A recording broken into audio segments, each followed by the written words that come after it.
Hello दोस्तों, कैसे हो आप। आशा करते हैं आप सभी अच्छे होंगे। तो मध्य प्रदेश शिक्षक भर्ती वर्ग 2 यानी कि आपको पता है कि नोटिफिकेशन तो जारी हो चुका है।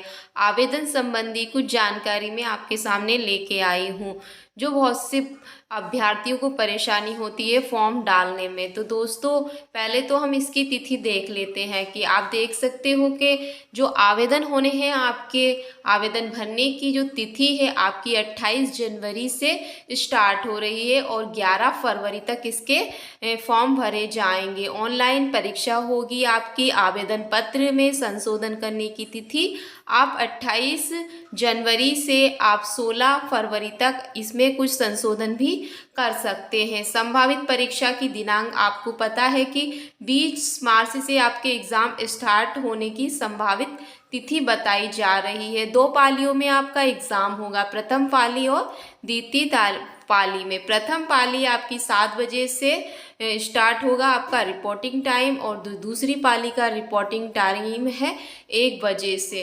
यानी कि पहला एग्ज़ाम 9 बजे से होगा, दूसरा एग्ज़ाम 3 बजे से 5 बजे तक। तो इस तरह आपका एग्ज़ाम 2 पालियों में होना है। तो आप देख सकते हो जो आपका परीक्षा शुल्क भी है, बहुत से लोगों को परीक्षा शुल्क का पता नहीं होता है, क्योंकि परीक्षा शुल्क कुछ बढ़ा भी दिया जाता है, कुछ घटा भी दिया जाता है। तो आप देख सकते हो कि जो आरक्षित अभ्यर्थी हैं के लिए, यानी कि जिनका कोई रिजर्वेशन नहीं है, सामान्य वर्ग के लिए 500 रुपये फीस है।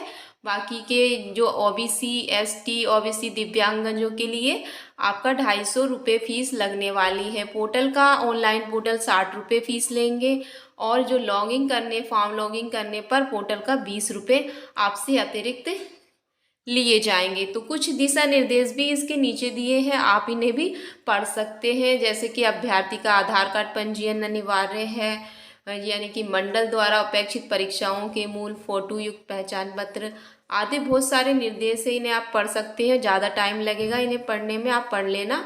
और वैसे इसके संभावित परीक्षा केंद्र आप ये ऊपर लिखे हैं, देख सकते हो। बालाघाट, भोपाल, ग्वालियर, इंदौर, जबलपुर, खंडवा, नीमच, रतलाम, रीवा, सागर, सतना, सीडी।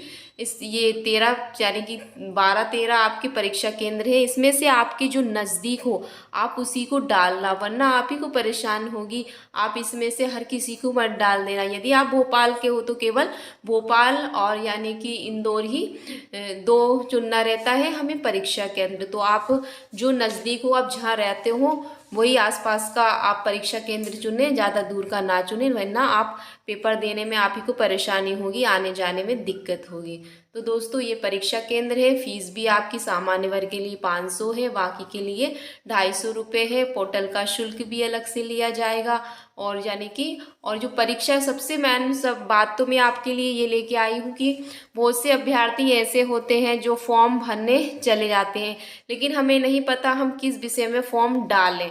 तो आप ये विषय की सूची देखकर ही फॉर्म डालें, नहीं तो आप अच्छे खासे नंबर ले आओ, और जब आपकी ज्वाइनिंग हो, नियुक्ति हो, जब आप उस विषय में आपने स्नातक उत्तीर्ण ही नहीं किया होगा, तो हो सकता है आपकी ज्वाइनिंग ही निरस्त हो जाएगी।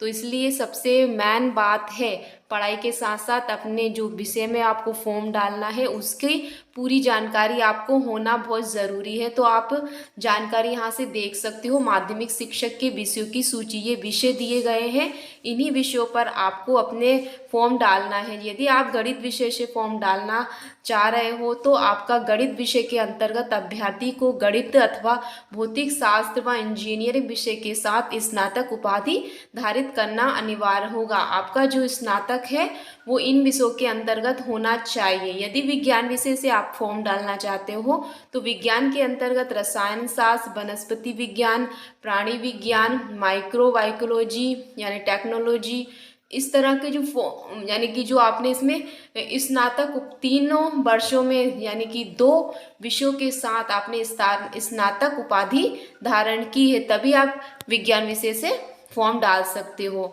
इसके बाद यदि आप सामाजिक विज्ञान में डालना चाहते हो तो सामाजिक विज्ञान विषय के अंतर्गत इतिहास, राजनीतिक शास्त्र, अर्थशास्त्र, भूगोल, समाजशास्त्र, वाणिज्य विषय में से किसी भी एक विषय के साथ स्नातक उपाधि धारण करना अनिवार्य है। यदि आपने स्नातक इन विषयों के साथ किया है तो आप इन विषयों से फॉर्म डाल सकते हो सामाजिक विज्ञान।